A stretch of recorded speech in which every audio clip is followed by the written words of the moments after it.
Warahmatullahi wabarakatuh. Waalaikumsalam warahmatullahi wabarakatuh. Alhamdulillahirabbil alamin. Wassalatu wassalamu ala asrofil anbiya'i wal mursalin wa ala alihi wa sahbihi ajma'in. Asyhadu an la ilaha illallah wahdahu la syarika lahu wa asyhadu anna sayyidina Muhammadan abduhu wa rasuluh.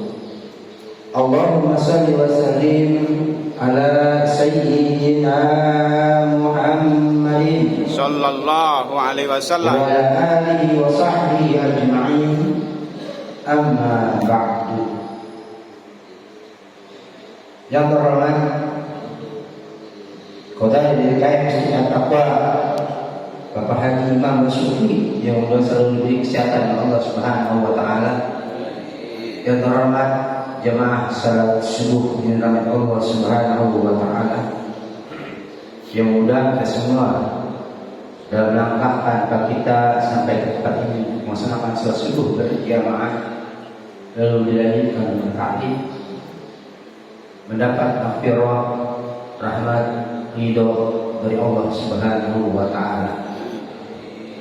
Pertama-tama mari kita panjatkan rasa syukur kita kehadirat Allah Subhanahu wa taala yang telah memberikan kita berbagai macam nikmat, terlebih nikmatnya iman, Islam, nikmat sehat walafiat dan nikmatnya waktu, sehingga pada saat ini kita dapat hadir, dapat melangkahkan kita tempat yang mulai ini, yaitu melaksanakan salat subuh berjamaah. Yang mungkin tidak tahu bahwa fadilah salat subuh berjamaah itu sangatlah besar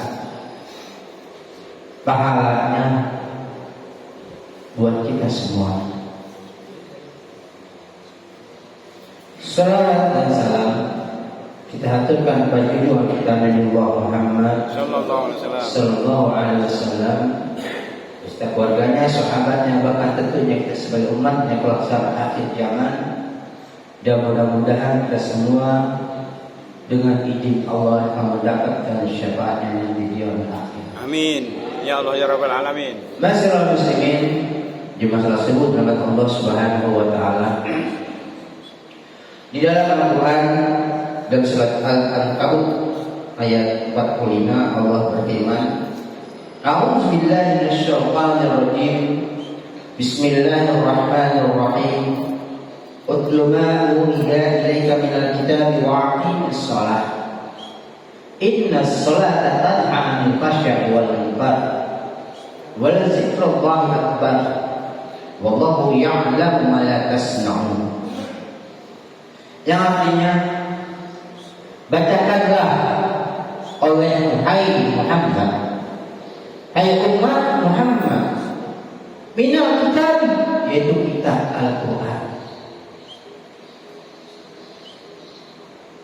Suruh baca kita kitab Al-Quran. Artinya kita harus istiqamah membaca Al-Quran. Wa aqimis shalah, dan dirikanlah salat.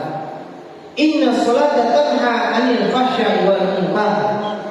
Sesungguhnya salat itu dapat mencegah perbuatan keji dan mungkar.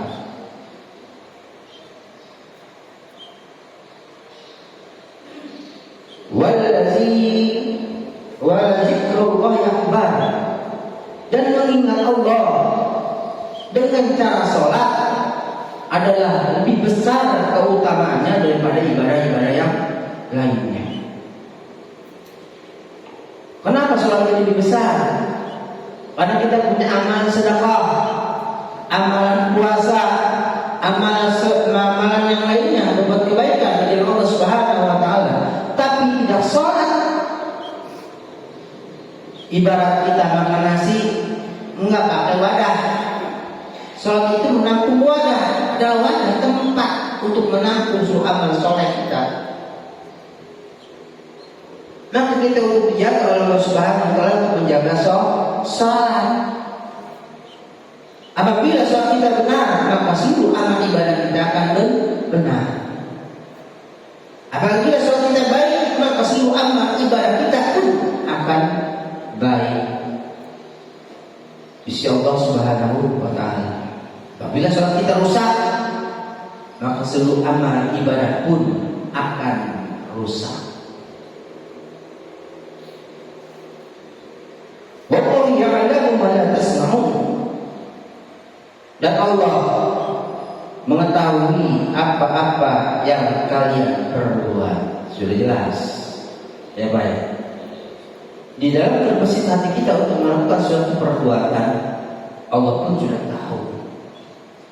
Tapi niat dulu kita untuk kita lakukan itu dikasih batas waktu 6 atau 7 jam Pak, untuk bertobat kepada Allah Subhanahu wa taala. Jika kita melakukan suatu perbuatan yang dilarang oleh Allah Subhanahu wa taala, disuruh tunggu, malaikat jangan catat dulu. Tunggu, si fulan ini sudah bertobat kepada Allah, beraku betul. Tapi kalau dia yang seseorang pula ingin berniat berbuat kebaikan, disuruh guru dicatat. Niat pun saja, berbuat baik saja kita dicatat oleh Allah Subhanahu wa taala. Dan kita mengerjakan kebaikannya itu, maka Allah akan balas 10 kali lipat dari amal perbuatannya. Amin. Di dalam surat Al-An'am ayat 160 Allah berfirman, "Man ja'a bil hasanati falahu asru amsalha, wa man ja'a bis sayyi'ati fala yujza illa mislaha." Barang siapa yang berbuat kebaikan, maka Allah akan membalas 10 kali lipat dari amalnya. Barang siapa yang berbuat keburukan, maka Allah akan membalas sesuai dengan kejahatannya. Maha pengasih atau bukan Pak Allah? Sungguh Maha pengasih. Setiap amal perbuatan dibalas 10 kali lipat. Setiap amal kejahatan dibalas sesuai dengan kejahatannya, 1 kali lipat. Itulah Allah yang Maha Adil, yang Maha Pengasih, yang Maha Rahmat buat kita semua. Kali ini saya akan bahas tentang fadilah sholat subuh berjamaah di masjid. Di dalam hadis diterangkan, wa 'alaika bis-shalatil ghadati lis-sayyi fas'adhuma falau ta'lamuna ma fihima la'ataitumuhuma walau. Yang artinya, peliharalah sholat subuh dan sholat isya berjamaah. Kalau kalian mengetahui pahala kedua sholat tersebut, kalian akan mendatanginya sambil merangkak. Begitu besar fadilah sholat subuh dan sholat isya. Fadilah tersebut yaitu sholat subuh. Kita tahu kalau kita mengerjakan sholat isya berjamaah, kita seperti mengerjakan sholat setengah malam suntuk. 1 rakaat saja kita sudah capek, udah kayak mas-masan Pak. Apalagi 4 rakaat, 6 rakaat. Tapi dikatakan orang yang mengerjakan sholat berjamaah atau isya berjamaah itu seperti mengerjakan setengah malam suntuk.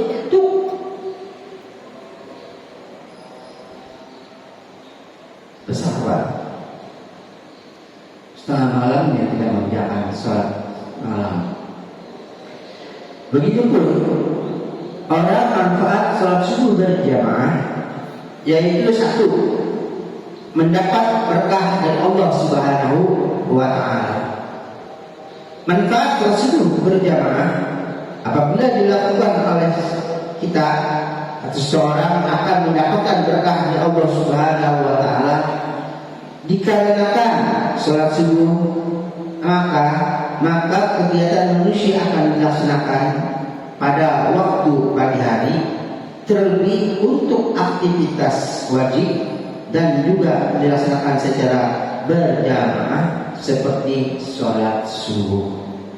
Alhamdulillah ya, berkah pertama yaitu kita mendapat keberkahan dari Allah Subhanahu wa taala karena melaksanakan sholat subuh berjamaah di masjid. Ada lagi untuk amalan. Ketika sebelum melaksanakan sholat subuh atau sesudah melaksanakan sholat subuh, kita melakukan silaturahmi jariah. Hadis terkata masjid mau 1.000 kan, mau 500 kan, mau 10.000 kan, mau 10.000 kan, masukin atau masukin S3 ya. S3 enggak ada ini ya, sebentar ya. Masukin ke kotak amal.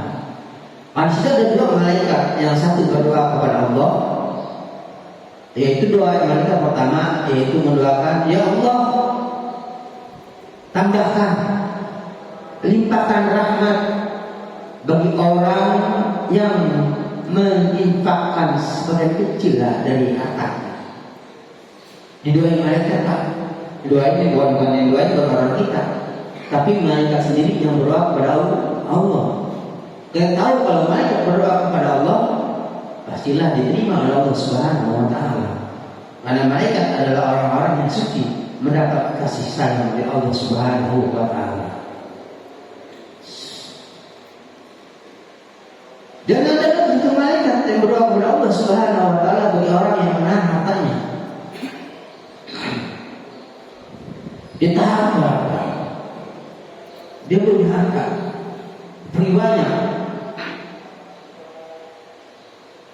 nggak bersedekah, maka malaikat satu lagi berdoa kepada Allah, ya Allah, musnahkan, hancurkan bagi orang yang menahan hartanya. Nauzubillah, nauzubillah min. Tapi jangan gara-gara ini nggak salat subuh, berjalan masjid. Ya, ini adalah satu amalan. Kalau kita laksanakan itu lebih baik, maka kita mendapat keberkahan dari Allah Subhanahu wa taala. Yang kedua, manfaat subuh untuk mendapatkan cahaya sempurna pada hari kiamat. Orang melaksanakan sholat subuh berjamaah, nanti di hari kiamat dia akan sempurna cahayanya. Maka Rasulullah SAW pada hari kiamat nanti di padang mahsyar, dia tahu pada masa penghisapan di Ramadan nanti, Rasulullah tahu ini umatku. Kenapa Anda bercahaya? Dari wajahnya, dari tangannya, dari kakinya. Karena kenapa? Dia selalu berwudu, menyucikan diri. Maka diperintahkan kita harus berwudu, menjaga wudu. Manfaat Rasul yang berikutnya, untuk mendapatkan cahaya sempurna pada hari kiamat, kelak akan benar-benar tiba kondisi waktu subuh. Pada umumnya masih gelap, walau dengan penerangan terkadang juga sangat minim. Namun dengan kondisi itulah justru terdapat ganjaran bagi umatnya yang begitu besar dan luar biasa dari Allah Subhanahu wa taala. Bagi manusia yang menuju masjid buat melaksanakan dengan cahaya yang sempurna di hari kiamat kelak. Kita datang ke masjid subuh berjamaah. Di dalam satu langkahnya kita mendapatkan maghfirah dari Allah Subhanahu wa taala. Di langkah yang kedua kita diampuni dosa-dosa dari Allah Subhanahu wa taala dan mendapat rahmat dari Allah Subhanahu wa taala. Enak kan? Melakukan masjid sholat subuh. Bahkan doa dosa orang tua kita pun diampuni oleh Allah Subhanahu wa taala. Nauzubillah min dzalik, ketika orang tua kita berada dalam barzakh mendapat siksa kubur, seorang anak soleh dia mengerjakan jaga sholat subuh berjamaah dan selalu mendoakan Fatihah kepadanya, maka insya Allah ketika dia dalam azab kubur dia akan ketika disiksa, maka dia akan berhenti siksaannya. Itu dia anakku. Dia selalu mendoakanmu ketika engkau sholat, ketika dia sholat selalu mendoakan kedua orang tuanya. Tapi apabila kita berbuat maksiat, apabila seorang berbuat maksiat, maka itu mengincar siksaannya bagi orang tua yang berada dalam kubur. Ketika dia siksa, maka siksaan yang lebih berat lagi. Nauzubillah, subhanallah, min dzalik. Maka dari itu, marilah kita jaga salat subuh berjamaah ini supaya kita mendapatkan ridho dan maghfirah dari Allah Subhanahu wa taala. Yang ketiga, manfaat salat subuh berjamaah, ganjarannya adalah salat malam sepenuh waktu. Tadi setengah ya, tengah malam suntuk. Tapi ini satu malam suntuk. Orang yang melaksanakan subuh berjamaah di masjid. Karena begitu berat ketika kita bangun malam untuk melaksanakan sholat tahajud. Rata-rata tidur lagi, terus lagi. Tapi kita jaga sholat subuh berjamaah di masjid. Insya Allah itu ganjarannya seperti kita mengerjakan satu malam suntuk. Begitu besar. Jaga sholat subuh berjamaah.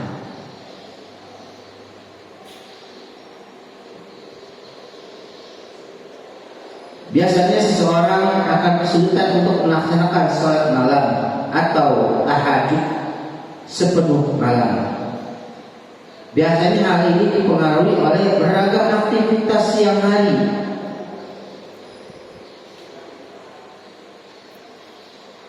Yang juga harus kita kerjakan. Namun dengan demikian, para untuk melaksanakan sholat malam sepenuh waktu malam ternyata bisa kita dapatkan dengan melakukan sholat subuh berjamaah secara berjamaah.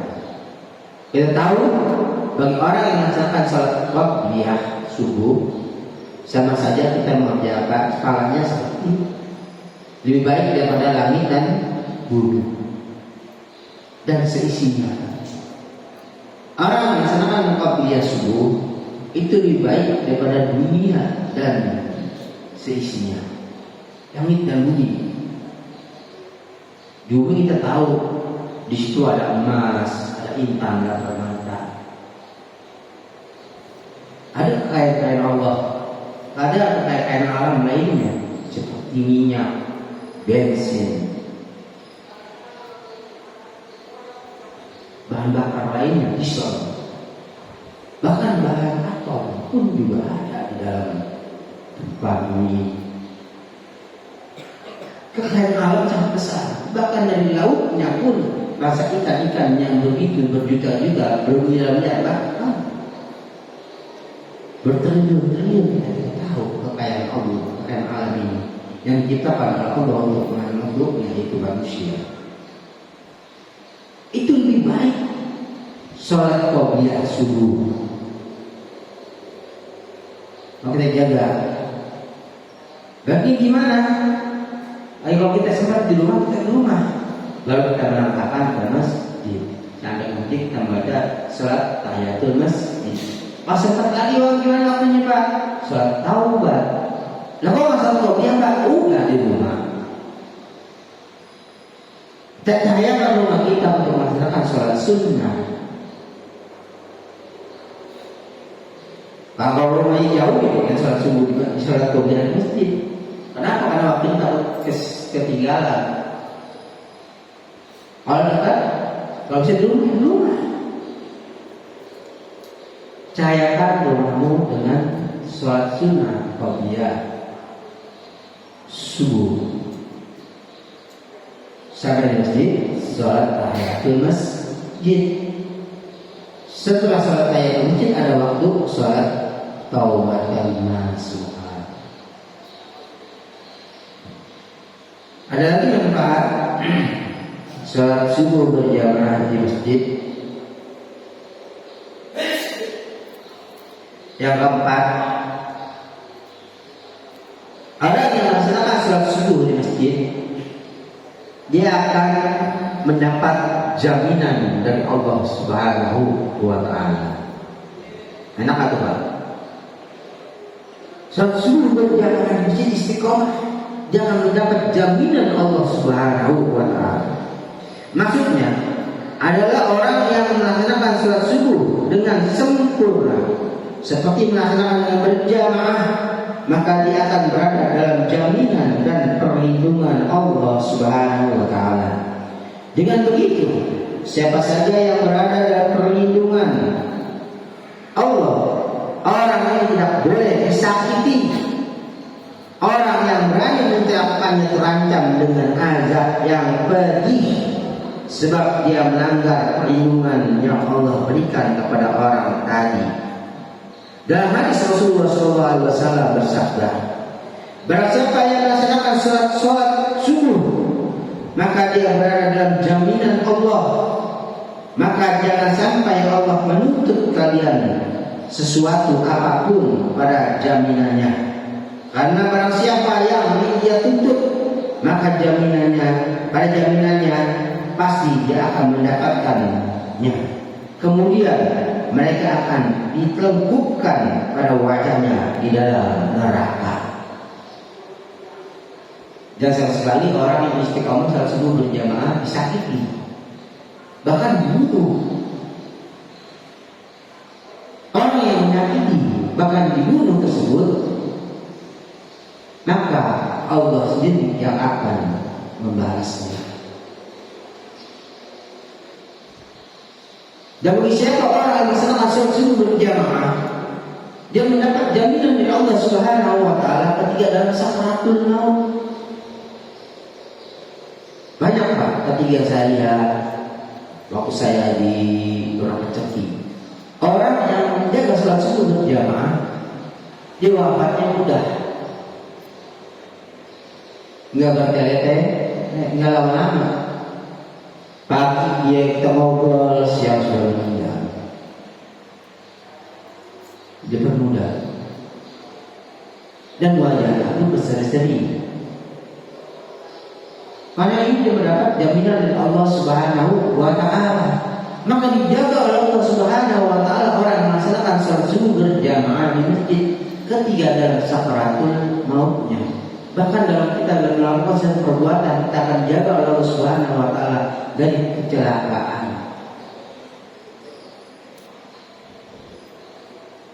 Begitu besar rahmat Allah kepada kita yang menjaga salat subuh berjamaah di masjid.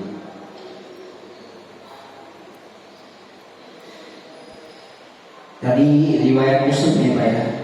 Yang kelima, mudah waktu, manfaat salat subuh berjamaah di masjid, maka dibebaskan dari orang munafik. Manfaat salat subuh bagi umatnya dalam menjadikan umatnya terhindar dari sifat-sifat munafik.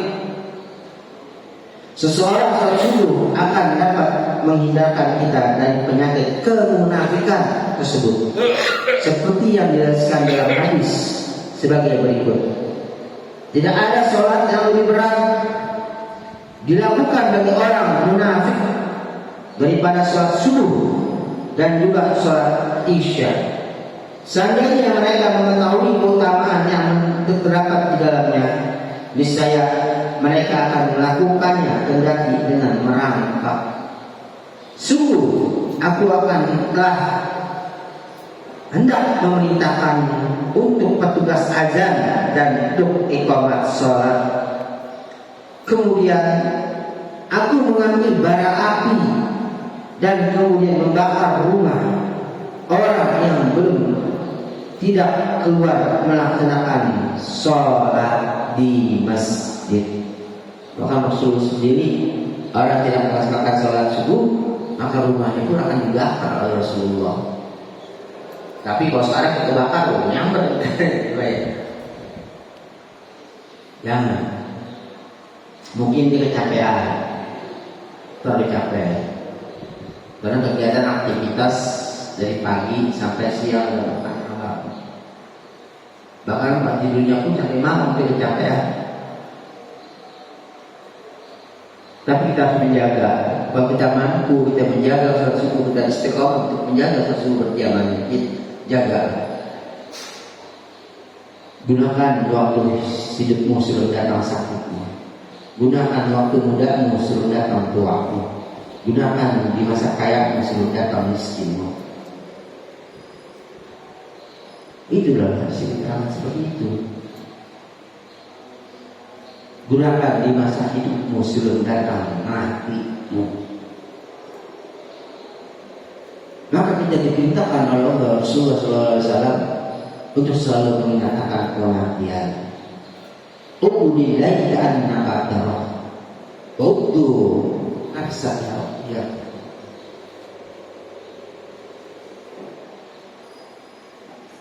Apa ya? Ingatlah mati. Seakan-akan kau akan mati besok. Kita diperintahkan oleh Rasulullah selalu banyak mengingat-ingat mati. Bahkan mati itu masih besok sebenarnya. Kalau kita mengingat mati, insya Allah kita akan apabila kita berbuat kesalahan, apabila kita berbuat maksiat, kita harus selalu ingat pada Allah Subhanahu wa Ta'ala. Tapi ada orang yang tidak pernah mengingat mati. Itu gimana? Dunia terus dunia.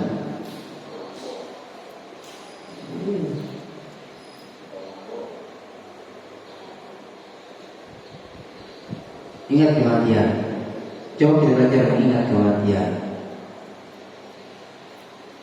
Apa usia berapa Pak? Sakti? Hah? Masih muda, sakti masih muda.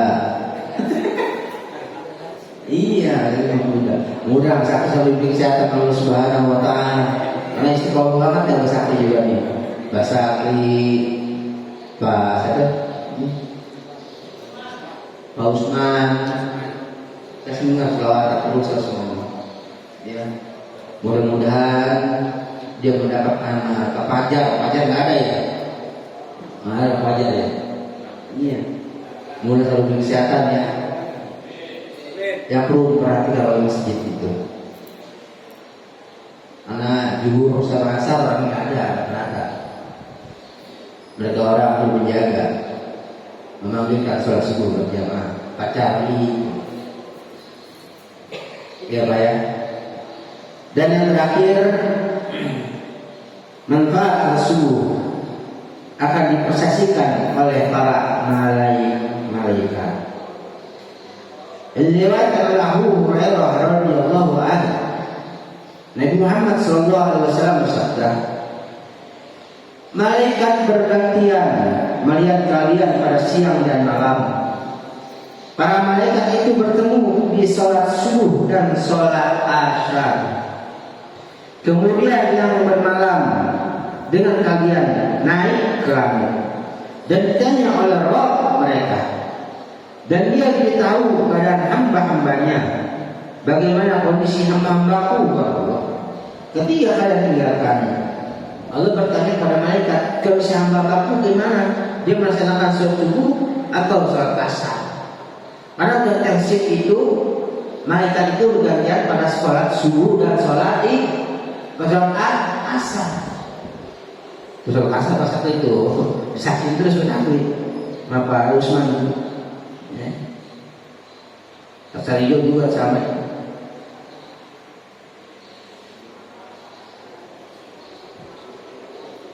Dijawab oleh para malaikat, oh dia sedang sholat.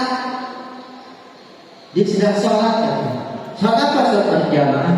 Bahkan dia menginginkan dengan cara mahazin dan bersuara.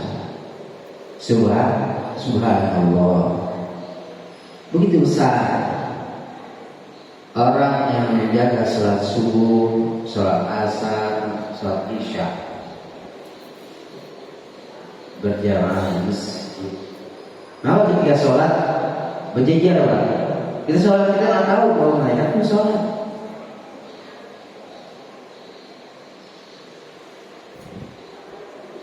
Diperhatikan ya hamba-hamba Allah. Allah bertanya pada malaikat, hai malaikat, Bagaimana keadaan hamba-hambaku? Mereka menjawab, hamba-hambamu lagi sholat. Subhan, catatan baiknya bagus, Pak. Tuh bagus Osman tuh Pak Sakti. Ya. Tapi kalau kita diingatkan dengan kebaikan, harus kita ambil. Misalnya kita salah, ambil. Diingatin salah, oh diambil. Jangan diambil hati maksudnya. Ya Pak ya. Ambil kebaikan dari orang. Tapi cara mengingatkannya pun harus baik-baik. Ajak sendiri ngobrol. Jangan pas di depan orang kita ingetin kerja keras, tidak boleh. Cara mengingatkan orang itu ketika dia dalam keadaan sendiri, berbicara sendiri. Dan orang yang diingatkan itu harus mengambil kebaikan dari orang yang mengingatkan. Jangan ngambek. Ya. Mudah-mudahan bermanfaat saya pribadi dan kita semua dalam kita amalkan dalam kehidupan kita sehari. Itu saya setengah jam. Mari kita berselawat pada Nabi Sallallahu Alaihi Wasallam. Mudah-mudahan dengan selawat ini kita mendapatkan keberkahan dari Allah Subhanahu Wa Taala. Sallallahu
Mari kita doakan saudara kita sakit, menjaga penyakitnya Allah Subhanahu Wa Taala. Ya sudah sulit, mudahan dipermudah oleh Allah Subhanahu Wa Taala. Dan kita doakan diri kita dan keluarga kita, mudah diri kita dan keluarga kita jadi keluarga sakinah barokah, mawadah warahmah. Dijadikan keturunan kita jadi keturunan yang saleh dan salehah. Rasulullah kedua orang tua yang berilmu dari bertakwa kepada Allah Subhanahu Wa Taala akan bebaskan rezekinya dari segala urusan yang dijauhkan dari bala dan fitnah, dijauhkan dari bala syaitan dan juga terkutuk berguna berusaha bala negara dan agamanya. berbakti kepada kedua orang tuanya. Dan kita doakan juga bagi dua kita jadi dikau yang beradat tayyiban Rabbul Ghafur, dijauhkan dari musibah dan bencana. Bi barakah wa safah wal hidayah wal maghfirah awalan akhiran ridho ila al-Fatihah. A'udzu billahi minasy syaithanir rajim. Bismillahirrahmanirrahim. Alhamdulillahi rabbil alamin arrahmanir rahim maliki yaumiddin. Iyyaka na'budu wa iyyaka nasta'in. Ihdinas siratal mustaqim. Siratal ladzina an'amta 'alaihim ghairil maghdubi 'alaihim waladdallin. Amin. Allahumma bihaqqil Fatihah wa bisirril Fatihah wa bil barakatil Fatihah wa bi karamatil Fatihah. Allahumma anta ftahna abwabal khair wa anta qad alaina bi kulli khair wa anta tas'alana min ahlil khair. Subhanaka Allahumma wa tahiyyatullahi wa tahiyyatuhu wa fiha salam wa akhiru da'wahum alhamdulillahi rabbil alamin. Sallallahu rabbuna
Assalamualaikum warahmatullahi wabarakatuh.